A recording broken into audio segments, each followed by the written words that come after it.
Hey guys, this is the recap of Shameless, Season 6, Episode 2. Abortion rules! No, no, of course not. So it actually starts off with a sex scene between Fiona and her boyfriend, slash boss, slash manager, slash everything else. And so the weird thing is that Fiona is talking about how her and oh my gosh, her and Debbie are at odds because Debbie doesn't want to get an abortion. Fiona wants Debbie to get an abortion. And Fiona's just like, are you.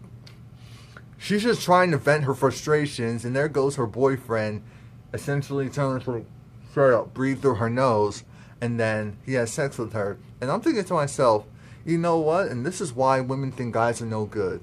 This woman is trying to vent her frustrations and be honest with you about her sister, and she wants her sister to have an abortion, and you're trying to get a nut. And then we see Carl. He's online looking at these women, of course, black women, because Carl's black now. You know, he has Nick, and they're not selling drugs. I'll tell you what they're selling. Coming up next. Anyway, so we have V and Kevin.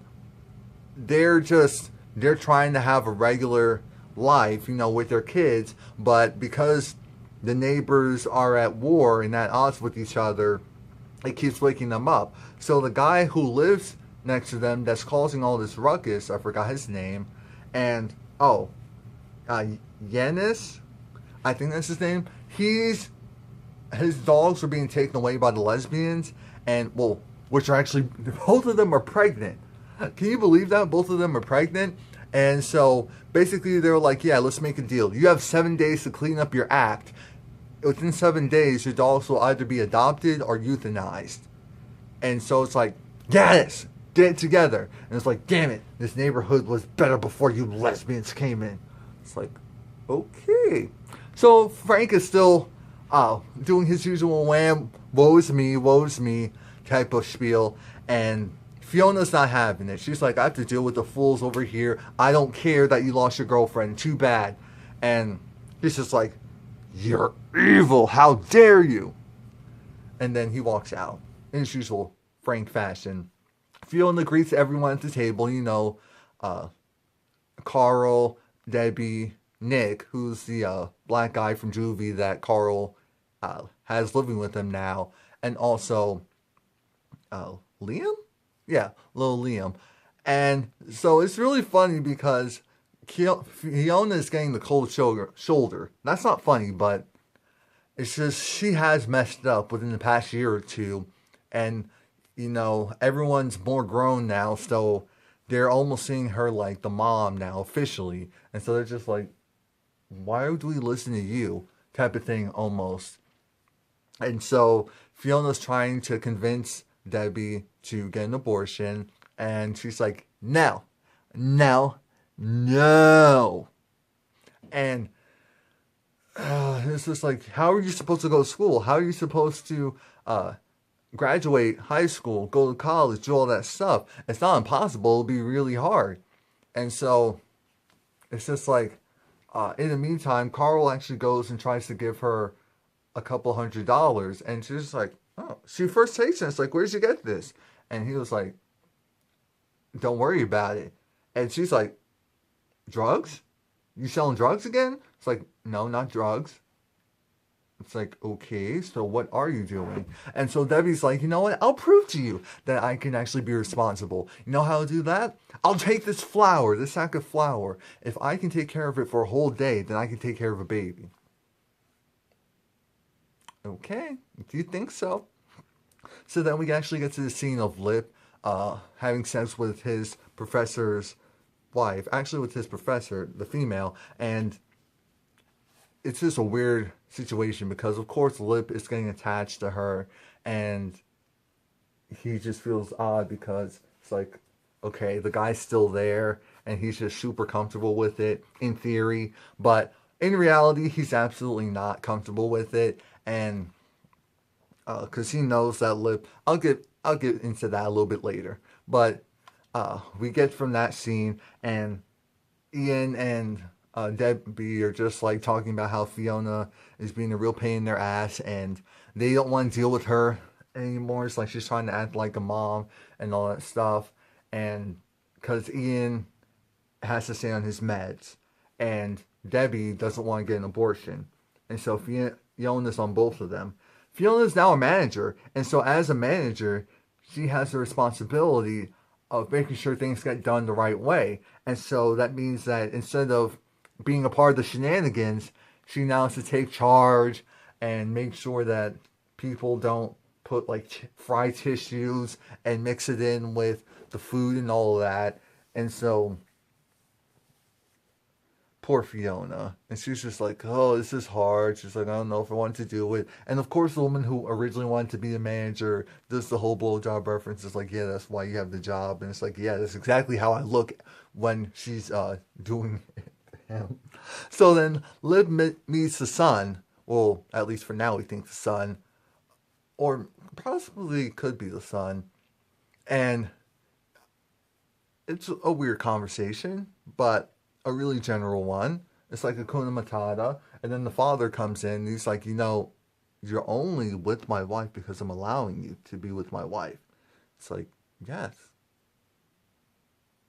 So then after that, we get to Frank, and he's there at the bar, Kevin's bar, and the bar is slowly transforming. You could tell that the neighborhood is slowly changing. What is it called? That term, gentrification, where a different crowd is slowly moving in, because now you have these like what are they called, hipsters that are moving in, not moving in but coming into the bar, and they're just taking over essentially and changing things around, and Kevin is fine with it because it's bringing in money. So, and I'll tell you what happens a little bit later. But Debbie gets on the bus, not the bus, on the train, and she's like, so are you going to get up? Are you going to get up? She's like, for what? It's like, for my baby. And it's like, yo, I think she's one of them I don't like that word, but our word, or special kids. So it's like, all right, just get up, move out of her way, because she might be crazy. And so Carl is at school, and he has something in his bag. It's guns. Spoiler alert, it's guns. And he's selling guns. And so he has to get them into school so that he can sell it to the kids. But the issue is, because of the fact that they have metal detectors at his school, he gives it to the teacher who has like the metal leg. And so, of course, once the machine goes off, it's like, it's a leg. And so they just let him through. Because of course he pays the teacher off. So after that, we get to Frank trying to take the hippie's advice and to burn the everything that represented the person that he loved. It's like a spiritual cleansing. So he goes to the hospital and tries to burn all her stuff inside the hospital. And then thankfully a nurse who knew her realized who Frank was and stopped the security for removing him. Actually, she should have just let security remove him. I'll tell you why later. Fiona, she's back at the, what do you call that? The restaurant, trying to take charge. And she's just having a hard time because Ian is just not himself. So he doesn't want to do anything. And he's just a mess. He's like a mess, but in an almost depressed way. And so she's trying to get everyone else to do right. She calls Liv because she needs Liv to step in and to convince Debbie to get a divorce and getting an abortion. And it's like a divorce from your child. Anyway, Lip is there with his professor, and the professor is trying to convince him to better himself by becoming a part of this organization. And Lip's like, I don't do anything for free. Me and Lip are right here. I'm like, for free? Like, unless it's pure out charity, why am I doing work for free? Uh, and so I'm not in the entertainment field, but yeah. So he's like, I need to take your car for the day. At first, it's like, you're not taking my car. It's like, if I join this thing, I'm taking your car. And it's like, all right, take it. So then after that, uh, oh my gosh, Debbie sent Fiona a text saying abortion rules. Anyway, being, the little rebel that she is, and she's trying to get out of this test to change her flower baby's diaper. She's like, this is a real baby. If this was a real baby, I'd have to get up, walk out, and change the diaper. The professor's like, fine. And then another kid was like, I have to take a crap. Are you going to let me out? Or something like that. And it's like, sit down. The usual high school kid stuff. So Kevin's installing a bike rack because, as I said, there's more like hippie-ish, new agey people coming in. And so, not saying that they're the only people that ride bikes, but... And so he's trying to change to accommodate because they're trying to figure out, why are people coming in? Why are these new type of people coming in? And it's because their bar got rated the best crap hole in Southside Chicago or something like that. And so as a result, you have this influx of people who are willing to pay for Mickey's baby's mother to go and disrespect them, slap them, call them names, be blunt with them. A mess. So then Frank is at the hospital and he's talking with his ex-girlfriend's friend, and she's like, and he kisses her. I'm thinking to myself, if Frank, why are you? He's like, wait, you're not yourself. It's the situation. And I'm like, why would you let him kiss you? Period. But anyway, he's like, if she didn't have stage 4 cancer, she wouldn't be with you, and it's the truth. So then Frank, the wheels start going in his head. It's like, oh, cancer, eh? So then he goes and, no, now it's Carl's turn.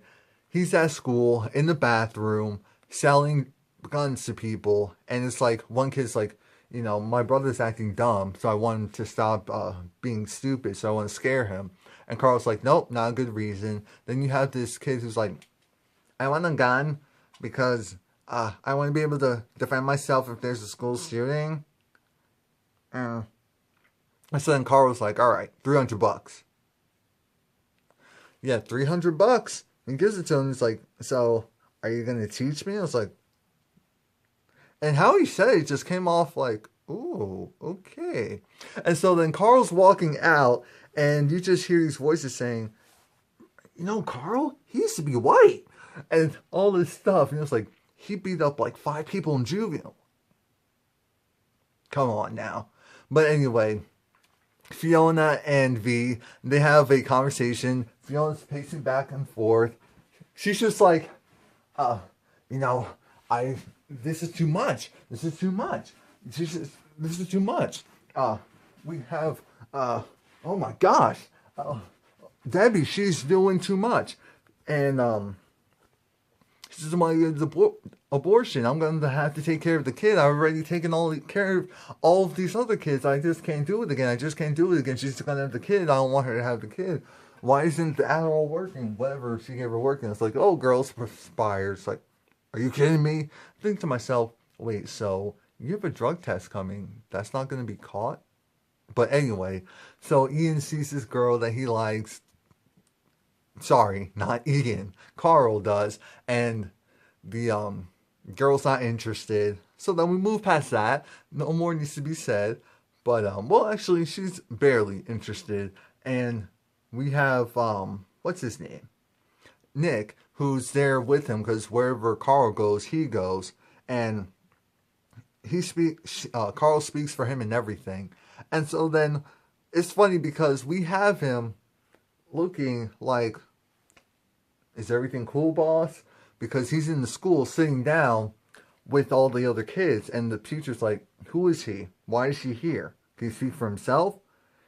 And Carl's like, "He's here because he's here."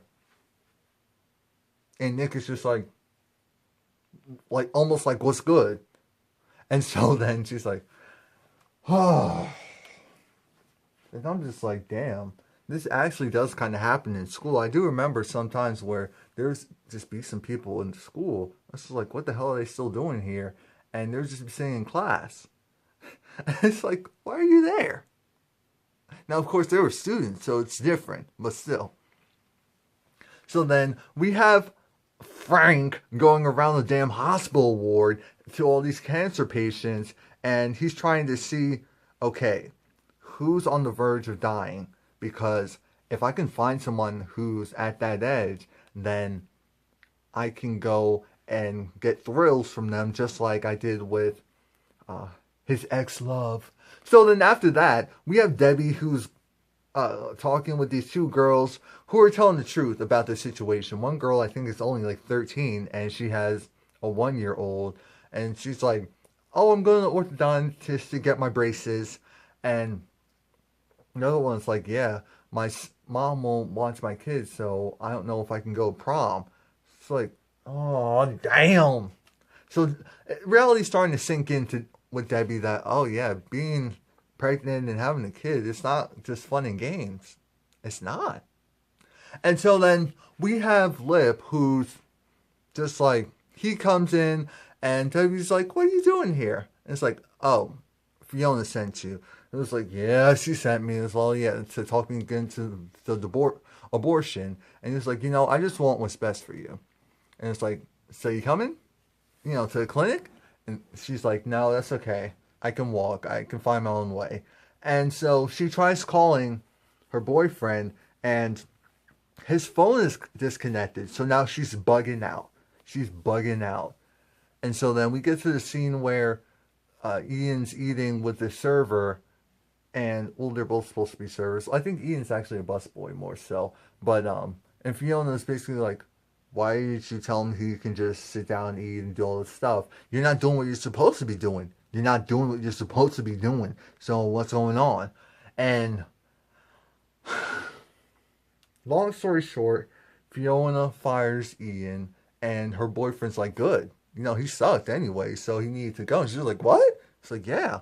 And so she tries to vent to him and about all of her frustrations, everything that's been going on. But you know what happens?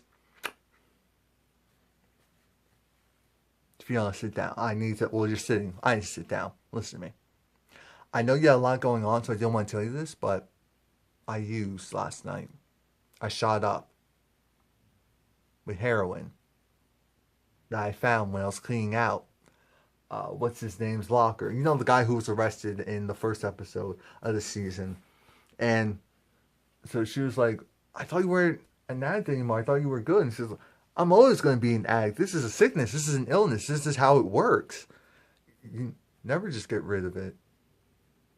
And so then there's that.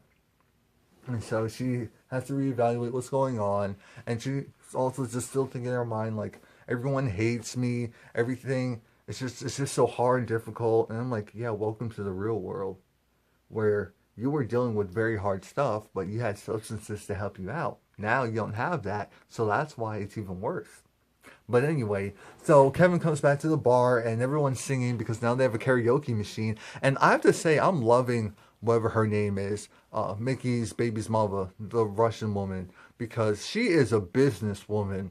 She is capitalizing off of these idiots. She brings in the karaoke bar and is charging them, I think, $30. No. She's also brought in someone to shave, and she's charging them $30 a shave. And Kevin's like, "To the crappiest bar in Chicago. The best crappiest bar in Chicago."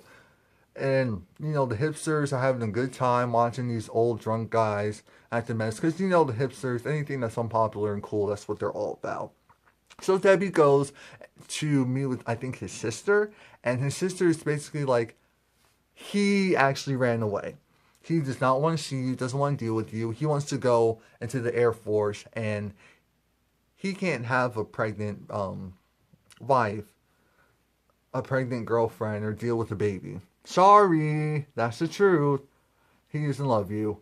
And so it's like, guys, they don't like have issues and drama and complications and difficulties. So then Debbie is on the train and she ends up leaving the baby because this woman who needed to sit down because she was actually on crutches or whatever, it was like, you're occupying two spaces on the handicap thing. And she was like, what? She was like, whatever. So she got up, she rushed out of the train, and she left the baby. And it's like, aha! So you're not ready. So maybe she'll make the decision on her own to not have the baby, or she'll have it and then give it up for adoption. We'll see. But speaking about babies, I'm getting too far ahead. Yeah, so we have Frank, and he found someone. He found someone who was ready to die. And this woman hasn't been touched in 15 years. So Frank's like, let me get her high with some crack. And then after the crack, we're going to have sex on the railroad tracks. Frank forgot something, though. Frank forgot that, some people, they can't handle drugs. One hit of anything, and they're done. So that's what happened to her. She actually died. As far as we know, she died there, and Frank did what Frank does. He gets up and leaves when it gets too real. And that's why I absolutely hate Frank. I don't care. I'm not one of those that, root for him or... No, if Frank got hit by a car and didn't survive, because he's not making the show for me right now, he could go and I don't care.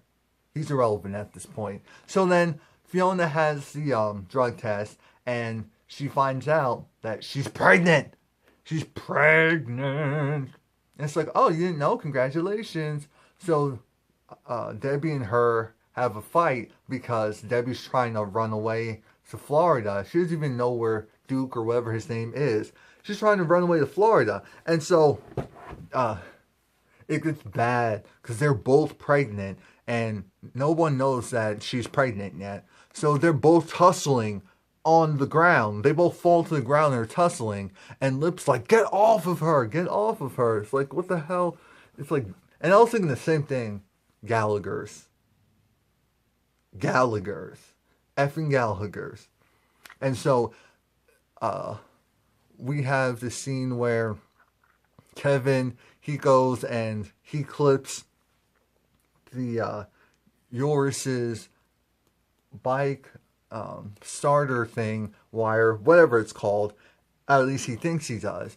And so Fiona decides that, you know what, I don't want to talk with her boyfriend. We're just going to have sex because she's not going to tell him yet that she's pregnant.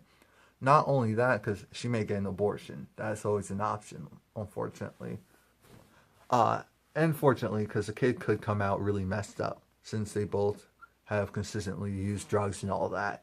Always have to think about that as well. But the interesting thing is Fiona and Kevin wake up because they hear the noise, and of course their kids are crying, screaming. Oh yeah, and not only is he using Fiona's boyfriend, or he used the same night that they had sex, I think, when the episode first started. So yeah, there is that. And Kevin effed up. He cut the brake lines instead of the He cut the brake lines instead of the starter, or however it works. So Urine got hit. He got hit by a car because he couldn't stop. So then the episode actually ends with Frank. Frank, with his dumbass, actually went and he burned all of her stuff, the doctor lady's stuff, and he did it, I think, like behind the shed, behind his house, or behind someone's house. So then the whole thing catches on fire. And that's Frank for you. So that's the end of the episode. Let me know what you think. Please like, comment, subscribe. Like I said, I'll be doing a review for Shameless each week. Let me know if this full recap works for you, or if you just want something short and sweet, like maybe 5-10 minutes max, with more so a reaction video. Again, please like, comment, subscribe,